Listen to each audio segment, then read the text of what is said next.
అధ్యక్ష, మీ ద్వారా legislative affairs minister గారు డిప్యూటీ సీఎం గారిని రిక్వెస్ట్ చేస్తున్నా అధ్యక్ష. అంటే సభ సాంప్రదాయాల ప్రకారం నడవాలా? ఇప్పుడు మీ సభ్యులు మాట్లాడారు,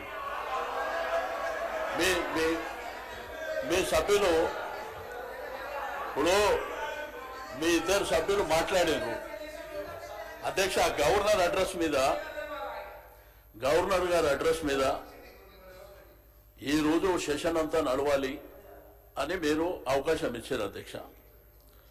ఇట్లా ఇంటర్వ్యూన్ అయ్యి మీరేదైనా చెప్పాలనుకుంటే లాస్ట్లో చెప్పండి, అంతేగాని మీరు మధ్యలో ఇట్లా డిస్టర్బెన్స్ చేసి తూకిత్తా మైకిత్తా అనుకుంటా పోతామంటే మరి సభ నడుస్తుందా?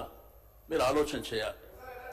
ఎందుకంటే ఈరోజు సభ మర్యాదలని అధికార పక్షమే కాపాడలేకపోతే ఇంకెవరు కాపాడుతారు అధ్యక్ష?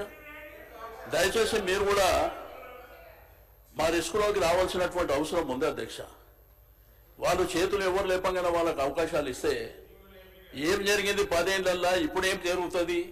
ఓకే, మాట్లాడతారు, జగదీష్ రెడ్డి గారు మాట్లాడుతున్నారు, వారికి అవకాశం వారు కంప్లీట్ అయిన తర్వాత మీరు మాట్లాడుకోండి, అంతేగాని మధ్యలో డిస్టర్బెన్స్ చేసుకుంటా మీరు రాసుకొని వారు ఏమి మాట్లాడినో దాంట్లో మీరు రిప్లైలు ఇవ్వండి.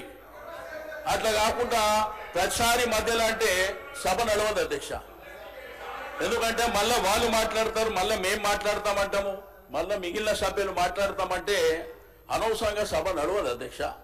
దయచేసి సభ మర్యాదల ప్రకారం నడవాలనుకున్నప్పుడు మీరు తప్పకుండా మీరిద్దరు మాట్లాడినరు, మేమేమన్నా అన్నామా, మేమేమన్నా అవకాశం అడిగినామా, వాళ్ళు చెప్పిండ్రు. ఎందుకంటే ప్రభుత్వం సైడ్ నుంచి వాళ్ళు చెప్పిండ్రు, మా సైడ్ నుంచి కూడా గతంలో మేము ఏం చేసినాము, ఇప్పుడు మీరేం చేస్తున్నారు, భవిష్యత్తులో ఏం చేయాలనేటువంటిది మేము అడుగుతున్నాం, చెప్పాలి.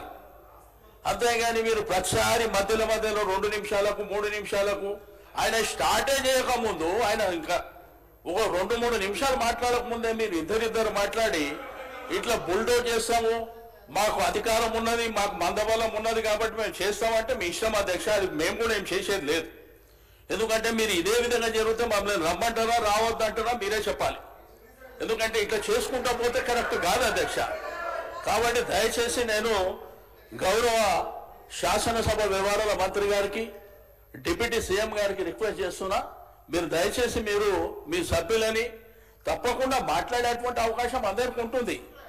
కాబట్టి ఆర్డర్ ప్రకారం మాట్లాడేటువంటి కార్యక్రమాన్ని మీరు నిర్వహించాలని చెప్పి నేను రిక్వెస్ట్ చేస్తున్నా.